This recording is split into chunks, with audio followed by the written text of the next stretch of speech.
नमस्कार दोस्तों, मेरा नाम है विजय कुमार। आप देख रहे हैं कॉमिक्स पिटारा चैनल को।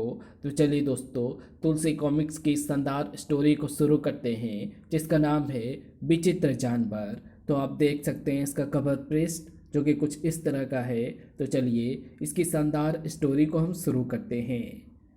पंडित रामानुज अपनी विद्वता के कारण पूरे रामनगर राज्य में प्रसिद्ध थे। पंडित रामानुज जैसे कर्मकांडी व्यक्तियों के कारण ही इस धरती पर धर्म का प्रचार प्रसार होता है। पूरे रामनगर को पंडित रामानुज पर गर्व है। अपनी विद्वता के बल पर ये शस्त्रार्थ में अनेक लोगों को हरा चुके हैं। पंडित रामानुज से ठीक विपरीत स्वभाव का था उनका इकलौता पुत्र कमल। करता धरता वो कुछ था नहीं, बुरे व्यसन कई पाल रखे थे उसने। उन्हें पूरा करने हेतु धन प्राप्त करने के लिए वो अच्छा बुरा कोई भी काम करने को सदैव तत्पर रहा करता था। जान की खैर चाहते हो तो जो कुछ तुम्हारे पास है उसे मेरे हवाले कर दो। लोग जब कमल की शिकायतें लेकर पंडित रामानुज के पास जाते, भाइयों, अपने पुत्र के कुकृत्यों से मैं बहुत लज्जित हूँ। आप लोगों से मेरे पुत्र ने जो कुछ भी लूटा है उसे आप मुझसे ले सकते हैं।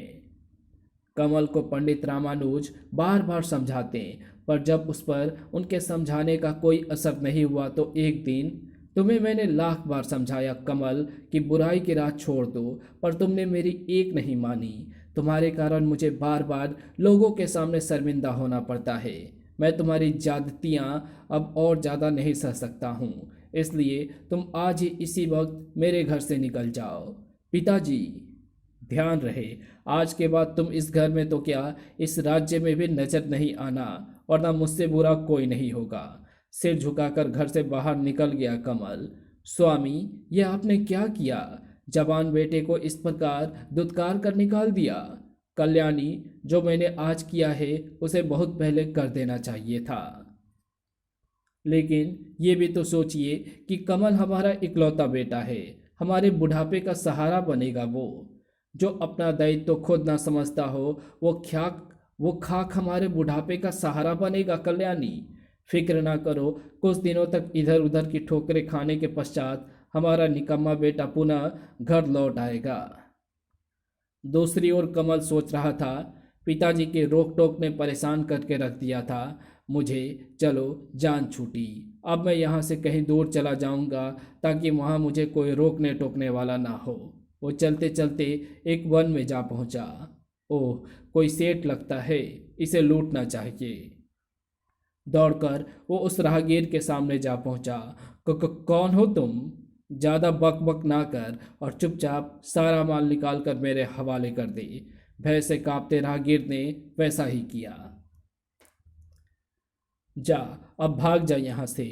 ठक। वाह, आज तो चोखा माल हाथ लग गया। लूटे हुए माल के साथ जब कमल चंपापुरी सराय में पहुंचा तो रात घिर आई थी। तभी एक घर के समीप से गुजरते समय, राधा, आज भी श्यामा के रिश्ते की कहीं बात नहीं बनी। बड़ी अभागी है हमारी श्यामा, काश वो बदसूरत ना होती। राधा, श्यामा की बदसूरती को ध्यान में रखते हुए तो मैं लड़के वालों को सोने में तोलने के भी तैयार हूँ, पर कोई श्यामा से विवाह करने के भी तैयार हो ना? स्वामी, लगता है अपने जीवन काल में हम श्यामा के हाथ पीले नहीं कर पाएंगे। लगता है ये किसी धनवान का घर है। क्यों ना मैं इस भवन के स्वामी की बदसूरत बेटी श्यामा से विवाह कर लूं, तब मेरी पांचों उंगलियां घी में और सिर कढ़ाई में रहा रहा करेगा। ये सोच, ठक ठक, शीघ्र ही द्वार खुला। कौन हो भाई? श्रीमान, मैं वक्त का सताया हुआ हूँ और एक रात के लिए आपके यहाँ बसेरा करना चाहता हूँ। आओ, अंदर आ जाओ। गृह स्वामी कमल को घर में ले गया। क्या हम तुम्हारे बारे में कुछ जान सकते हैं बेटा? बताऊंगा, मैं आपको सब कुछ अपने विषय में बताऊंगा, पर पहले मैं आपके विषय में जानना चाहूंगा। बेटा, मेरा नाम रत्नाकर है। मैं चंपापुरी का प्रसिद्ध नगर सेठ हूँ। ये मेरी पत्नी राधा है। ओह, तब तो आप भी हमारी ही बराबर की हैसियत वाले हैं। वो कैसे बेटा? वो ऐसे, मेरा नाम कमल है। मैं गोकुलपुरी राज्य के प्रसिद्ध नगर सेठ हीरालाल का पुत्र हूँ। अच्छा, ये तो बड़ी ही खुशी की बात है। कभी भी खुशी की बात कभी थी खुशी की बात, लेकिन वर्तमान में नहीं है। आज से 15 दिन पूर्व भी हमारे माल असबाद सहित हमारा जहाज समुद्र में डूब चुका है। क्या? हाँ सेठ जी, उस दुर्घटना में केवल मैं ही जीवित बचा हूँ। मेरे माता पिता सगे संबंधी सभी समुद्र में डूब गए। ओह, लेकिन ये दुर्घटना घटी कैसे? माल असबाब सहित अपने पूरे परिवार के साथ तुम क्यों और कहाँ जा रहे थे बेटा? क्या हमें विस्तार पूर्वक इस बारे में बताओगे? आपने इतने अपनेपन से पूछा तो अवश्य बताऊंगा। हुआ यूं, गोकुलपुरी राज्य में बहुत से लोगों ने मेरे पिता का पैसा मार दिया। मांगने पर वे पिताजी से लड़ने को आते। ये देख पिताजी का मन गोकुलपुरी से उचट गया। किसी और नगर में बसने के उद्देश्य से अपनी सारी धन संपत्ति समुद्र में लाद वे अपने परिवार के साथ गोकुलपुरी से चल पड़े। तभी बीच समुद्र में यह भयंकर दुर्घटना घटी। जैसे तैसे मैं अपने प्राण बचाकर नगर में पहुंच पाया हूं। बस थोड़ा सा धन जो आपकी कमर में बंधा हुआ था उसे ही मैं अपने साथ ला पाया हूं। ये कह कमल ने वन में राहगीर से लूटा धन पेट में से निकालकर रत्नाकर सेठ के सामने रख दिया। कमल के पास तो बहुत ही बहुमूल्य हीरे जवाहरात हैं। निश्चय ही यह अपने विषय में जो कुछ कह रहा है सच कह रहा है। बेटा, अब आगे क्या सोचा है तुमने? क्या सोचूं सेठ जी, इतने थोड़े धन में कोई व्यापार भी तो नहीं किया जा सकता। एक दिन, लो बेटा कमल, स्वर्ण मुद्राओं की ये थैलियाँ घर पर श्यामा की माँ को दे आओ। ये कहना कि इन्हें तिजोरी में रख दे। ठीक है पिताजी, मैं अभी गया और अभी वापस आया। कमल स्वर्ण मुद्राओं को लेकर रथ में सवार हो तुरंत ही घर की ओर चल दिया। टप टप वो कुछ ही दूर पहुंचा था। कमल, तू कहाँ जा रहा है? अरे पगले, आज बड़े दिनों के बाद इतनी स्वर्ण मुद्राएं तेरे हाथ आई है। फिर तो इन स्वर्ण मुद्राओं से जीवन का लुत्फ क्यों नहीं उठाता? मन में ये विचार आते ही उसने रथ दूसरी दिशा की ओर मोड़ दिया। आहा, आज कितना अच्छा मौका आया है। आज मैं छक्कर मंदिरा पीऊंगा और नर्तकी के नृत्य का मजा लूटूंगा। शीघ्र ही वो चंपापुरी के प्रसिद्ध गणिका तारामती के यहाँ पहुंचा। आइए तारामती के यहाँ आपका स्वागत है। कमल के कहने पर तारामती उसे मंदिरा पान कराने में लग गई। तत्पश्चात वाह तारामती वाह। उस रात जब सेठ रत्नाकर दुकान से घर पहुंचा, ये क्या स्वामी, आज आप अकेले आए हैं? कमल कहाँ है? कमल, उसे तो मैंने संध्या के समय ही स्वर्ण मुद्राएं देकर तुम्हारे पास भेजा था, तब से वो दुकान ही नहीं आया। क्या कह रहे हो जी? कमल तो घर आया ही नहीं। क्या? माँ ठीक कह रही है पिताजी। ओह, फिर इतने धन के साथ कमल आखिर गया कहाँ? कहीं वो किसी संकट में तो नहीं फंस गया स्वामी? मैं बाहर जाकर उसको खोजता हो रहा था। रत्नाकर उसी समय कमल की खोज में घर से निकल पड़ा। आखिर कहाँ गया होगा कमल इस समय? भगवान, वो जहाँ कहीं भी हो कुशलता से हो। जब उसका रथ गणिका तारामती के भवन के सामने से गुजरा। हमारा रथ तारामती के द्वार पर खड़ा है। इसी रथ में तो बैठकर कमल दुकान से घर की ओर गया था। ये रथ यहाँ कैसे? उसने रथ रुकवाया और जब वो अंदर पहुंचा, आइए रत्नाकर सेठ जी, आइए। उम्र के इस पड़ाव में आज आपको हमारी याद अचानक कैसे आ गई? तारामती, तुम गलत सोच रही हो। मैं यहाँ अपने दामाद की खोज में आया हूँ। दामाद? हाँ तारामती, तुम्हारे भवन के बाहर जो रथ खड़ा है वो मेरे दामाद का रथ है। ओह, तो आप कमल की बात कर रहे हैं? हाँ, क्या वो यहाँ है? आइए मेरे साथ, आइए सेठ जी। तारामती रत्नाकर के साथ उस कक्ष में पहुंची जिस कक्ष में मंदिरा के नशे में बेसुध कमल पड़ा था।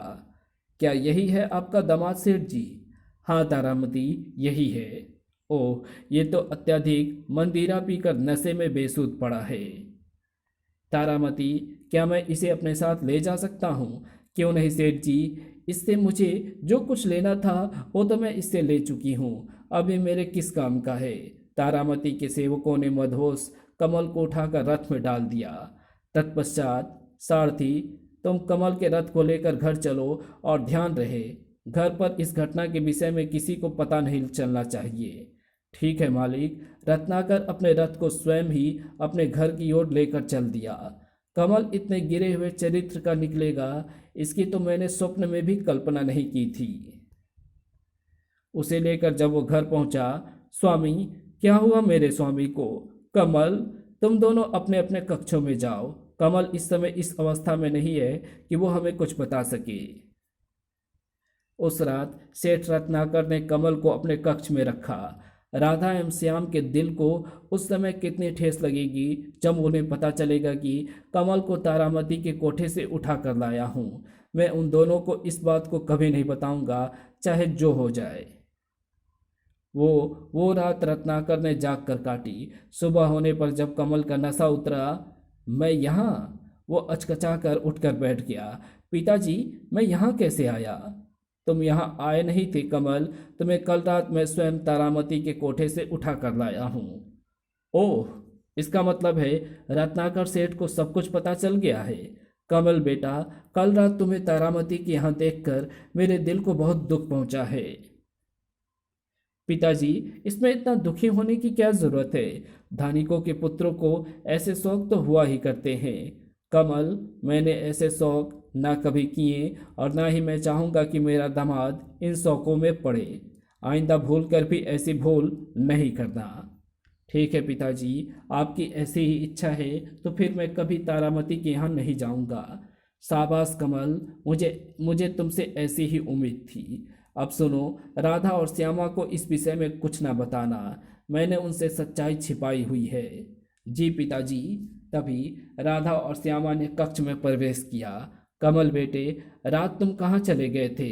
तुम्हें रात क्या हो गया था? माँ, कल जब मैं स्वर्ण मुद्राएं लेकर घर आ रहा था तो राह में मुझे दो ठगों ने मुझे घेर लिया और वे मुझे जबरन अपने अड्डे पर ले गए। वहां ले जाकर उन्होंने मुझसे सब स्वर्ण मुद्राएं छीन ली। तत्पश्चात उन्होंने मुझे जबरदस्ती मंदिरा पिलाई और अब मैं मंदिरा के प्रभाव से बेहोश हो गया।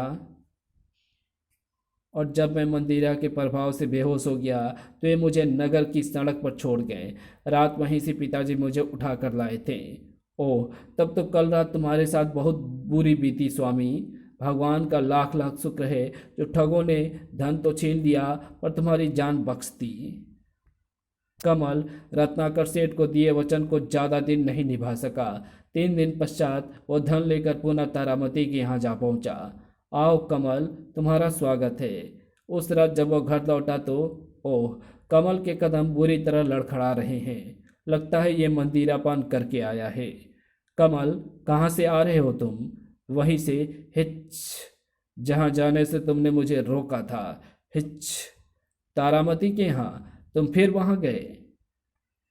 तुम वहाँ गए थे लेकिन मैंने तो तुम्हें वहाँ जाने से रोका था।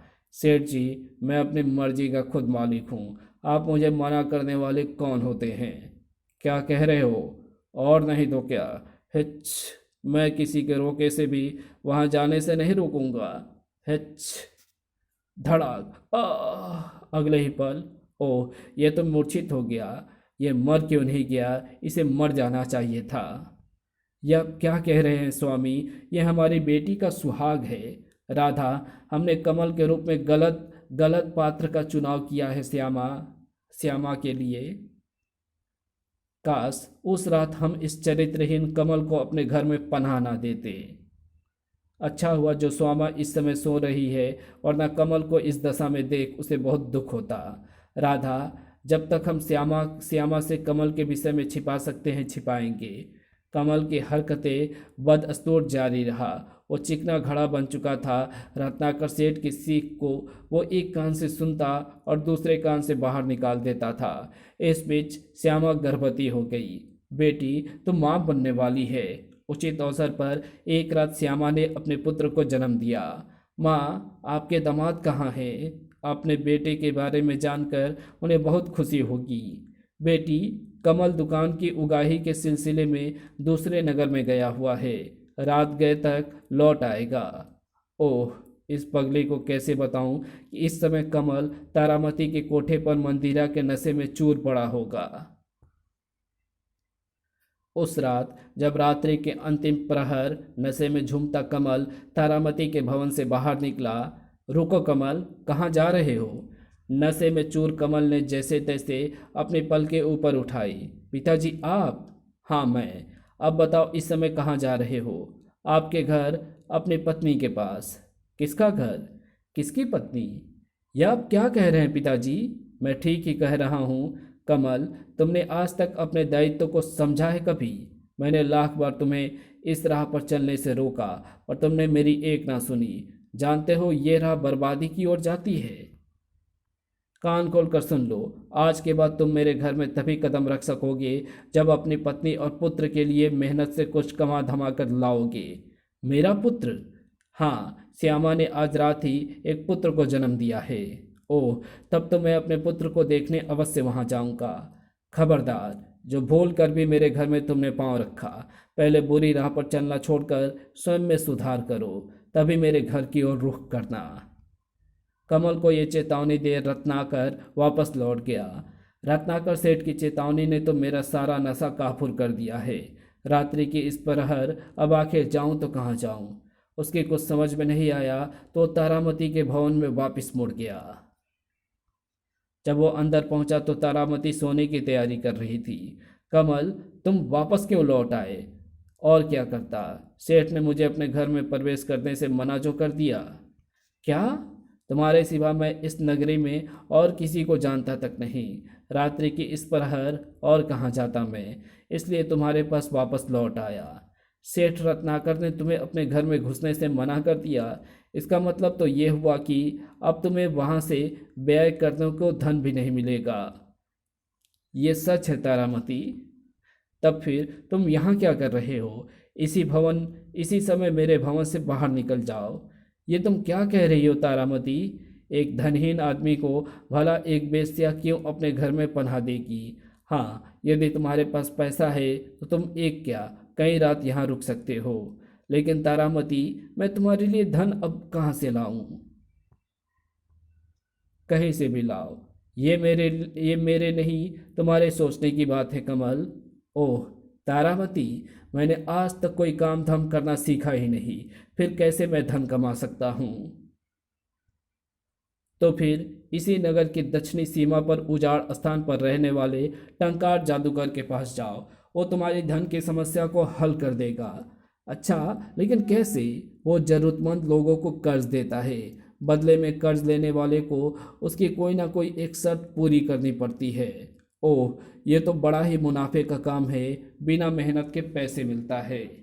तो जाओ, जाकर पहले टंकार जादूगर से धन कर्ज लो, फिर उसे लेकर मेरे पास आना, तभी तुम्हें यहाँ पनाह मिल सकती है। ठीक है। कमल उसी समय तारामती के यहाँ से निकल पड़ा। उधर राधा अपने पति रत्नाकर सेठ से कह रही थी, प्रतिदिन तो इतनी रात गए तक कमल तारामती के कोठे से वापस लौट आया करता था, फिर आज कैसे नहीं आया? आज वो आएगा भी नहीं राधा। मैंने स्वयं वहां जाकर उस निकम्मे को घर आने को मना कराया हूँ। क्या? हाँ राधा, मैं नहीं चाहता कि उस निकम्मे की परछाई भी श्यामा के पुत्र पर पड़े और वो भी उसके जैसी बने, इसलिए ही मैंने उसे ऐसा कहा। लेकिन कमल के न आने पर श्यामा ना जाने कितने सवाल हमसे पूछेगी, तब की तब देखी जाएगी राधा। सुबह सुबह पौ फटने तक भी जब कमल घर नहीं लौटा तो पिताजी, आपके दामाद अभी तक नहीं लौटे। ऐसा तो आज तक नहीं हुआ। आप उनके विषय में कुछ तो पता लगाइए, कहीं वे किसी संकट में तो नहीं फंस गए हैं। अच्छा बेटी, मैं अभी कमल के विषय में पता लगाने जा रहा हूँ। दूसरी ओर कमल टंकार जादूगर के पास पहुंच चुका था। क्या बात है, भले आदमी, तो इतना दुखी सा क्यों लग रहा है? मैं बहुत ही निर्धन हूँ, दिन रात ये गरीबी ही दुखी किए रहती है। तुम बहुत ही दुखी लग रहे हो। मैं तुम्हारी निर्धनता दूर कर सकता हूँ, इसलिए तो मैं आपके पास आया हूँ श्रीमान। ठीक है, मैं तुम्हारी धन से सहायता करूँगा, पर पहले तुम्हें मेरे साथ एक सौदा करना होगा। सौदा? हाँ, मैं तुम्हें 1000 स्वर्ण मुद्राएं दूंगा। इनसे तुम अपनी गरीबी दूर कर सकते हो। केवल 1 माह के लिए मैं तुम्हें स्वर्ण मुद्राओं का कर्ज दूंगा। 1 माह बाद यदि तुम मेरी सही आयु बता दी तो मैं कर्ज दी गई स्वर्ण मुद्राएं तुमसे वापस नहीं लूंगा, और यदि तुम मेरी सही आयु नहीं बता सके तो ये तो बड़ा ही सरल सौदा है। ठीक है, मैं 1 माह बाद आपकी सही आयु बता दूंगा। तब ठीक है, मैं तुम्हारी आवश्यकता अभी पूरी करता हूँ। ये कहकर टंकार जादूगर ने जादू की छड़ी को 5 बार हवा में घुमाया। अगले ही पल, ओ जादू की स्वर्ण मुद्राएं, कमल आज से ये स्वर्ण मुद्राएं तुम्हारी हुई। कमल एक बोरे में भर उन स्वर्ण मुद्राओं को ले जब वहां से जाने लगा। याद रखना, 1 माह बाद तुम्हें मेरी सही आयु बताने यहाँ आना है। मैं इस बात को याद रखूंगा। कमल उन मुद्राओं को लेकर तारामती के पास पहुंचा। लो तारामती, मैं इतनी स्वर्ण मुद्राएं ले आया हूँ, अब तुम बड़े आराम के साथ मेरे यहाँ रह सकते हो। तब लाओ मंदिरा पिलाओ, आज मैं जश्न मनाना चाहता हूँ तारामती। शीघ्र ही मंदिरा एवं नृत्य की महफिल अपने यौवन पर थी। उधर रत्नाकर श्यामा से कह रहा था, मैंने चारों ओर कमल की खोज करवाई पर कहीं भी उसका पता ना चला। ओह, आखिर गए कहाँ वो? ये तो भगवान ही जाने श्यामा। भगवान, तूने ये क्या किया? पुत्र देकर मेरा पति मुझसे छीन लिया। श्यामा, रो मत मेरी बेटी। अब इसको कैसे बताऊं कि नालायक कमल को मैंने घर आने से मना कर दिया है। दूसरी ओर कमल तारामती के यहाँ मौज उड़ा रहा था। इस प्रकार 1 माह पूरा हुआ। शर्त के मुताबिक आज मुझे टंकार जादूगर के पास जाकर उसकी सही उम्र बतानी है। कमल तैयार होकर टंकार जादूगर के पास चल दिया। लगता है टंकार जादूगर खपती है, भला उम्र बताने भर से ही कोई किसी अनजान को इतना कर्ज देने को तैयार होगा? कभी नहीं होगा।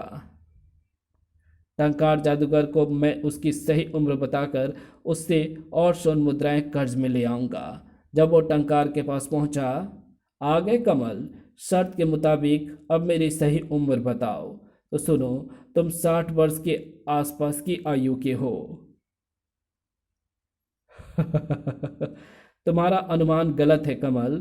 क्या? हाँ, और अब गलत अनुमान का परिणाम भुगतने को तैयार हो जाओ। टंकार ने जादू की छड़ी घुमाई और अगले ही पल कमल पेड़ बन गया। दूसरी ओर कमल के वियोग में श्यामा परिवार दूसरी ओर कमल के वियोग में श्यामा बीमार रहने लगी। एक दिन जब रत्नाकर से राधा के संग गंगा स्नान करने गया हुआ था, अलख निरंजन, भिक्षा दो। कुछ देर बाद, बेटी तो अपने सुहाग के प्रति परेशान है ना? आप जानते हैं। हाँ बेटी, मैं तो ये भी जानता हूँ कि तेरा पति इस समय टंकार जादूगर के जादू में फंसकर पेड़ बन उसके घर के बाहर खड़ा हुआ है। क्या? हाँ बेटी, वो धूर्त टंकार जादूगर के पंजे में फंसा हुआ है। लेकिन वे उसके पंजे में फंसे कैसे? उसकी अयासी और निष्क्रियता की आदत उसे जादूगर टंकार के पास ले गई बेटी। तब महात्मा ने कमल के विषय में सारी बात विस्तार पूर्वक श्यामा को बताई। ओह, मेरे पति ऐसे थे। हाँ बेटी, धूर्त जादूगर धन के जरूरतमंद लोगों को अपने जाल में फंसाकर उन्हें पेड़ बना देता है। फिर जब वो जादू का अनुष्ठान करता है तब उन्हीं पेड़ों की लकड़ियां काटकर उन्हें हवन कुंड में जलाता है। ओह, टंकार जादूगर इतना क्रूर है। महात्मा जी, कमल जैसा भी है मेरा पति है। क्या किसी उपाय से उन्हें टंकार जादूगर के जाल से मुक्त कराया जा सकता है? उपाय है बेटी। जिस दिन कोई भी टंकार के मुंह से उसकी सही उम्र कहलवा देगा, उसी दिन उसका जादू समाप्त हो जाएगा। ओह, लेकिन ऐसा होगा कैसे? बेटी, इस कार्य में मैं तुम्हारी सहायता करूंगा। तब श्यामा पुत्र को दासी को सौंप महात्मा के साथ चलती। शीघ्र ही वे दोनों टंकार के भवन के समीप जा पहुंचे। रथ के रुकने पर महात्मा ने मन ही मन मंत्र पढ़े। तत्पश्चात छू, अगले ही पल, ओह, ऐसा विचित्र जानवर! जाओ टंकार जादूगर के पास जाकर अपनी कलाबाजियां दिखाओ। मायावी जानवर तुरंत ही जादूगर टंकार की ओर दौड़ पड़ा। जब वो टंकार के पास पहुंचा, अरे इतना विचित्र एवं भयानक जानवर! तभी, अरे बाप रे बाप, कोई मुझे बचाओ। मैं 150 वर्ष का हो गया पर अपने जीवन काल में मैंने इतना विचित्र जानवर नहीं देखा। उसका इतना कहना भर था कि उफ, टंकार जलकर भस्म हो गया। श्यामा, टंकार का जादू खत्म हुआ। अब महात्मा जी तब महात्मा ने आसपास खड़े वृक्षों पर अपना अभिमंत्रित जल छिड़का। अगले ही पल सभी पेड़ मानव बन गए। वे रहे मेरे स्वामी। श्यामा दौड़कर कमल के कदमों में गिर गई। स्वामी, क्या अब भी आप बुराई की राह पर चलेंगे? नहीं श्यामा, टंकार की कैद में रहकर मैं बुराई की सजा भुगत चुका हूँ। आज से मैं कसम खाता हूँ कि मैं अपने जीवन में कोई भी बुरा कार्य नहीं करूँगा। कमल अब सचमुच ही बदल गया था। कमल, मुझे खुशी है कि तुमने मेरा सारा कारोबार कुशलतापूर्वक संभाल लिया है। एक दिन कमल श्यामा एवं पुत्र के साथ रामनगर अपने माता पिता के पास गया। कमल का बदला हुआ रूप देखकर वे दोनों भी अत्यंत प्रसन्न हुए। और इसी के साथ ये कहानी यहीं समाप्त होती है। तो आपको ये वीडियो कैसी लगी? वीडियो अच्छी लगी तो इस वीडियो को लाइक शेयर कमेंट ज़रूर कर देना। चैनल पर नए हो तो चैनल को सब्सक्राइब कर ऑल नोटिफिकेशन को सिलेक्ट ज़रूर कर लेना। Thanks for watching my videos.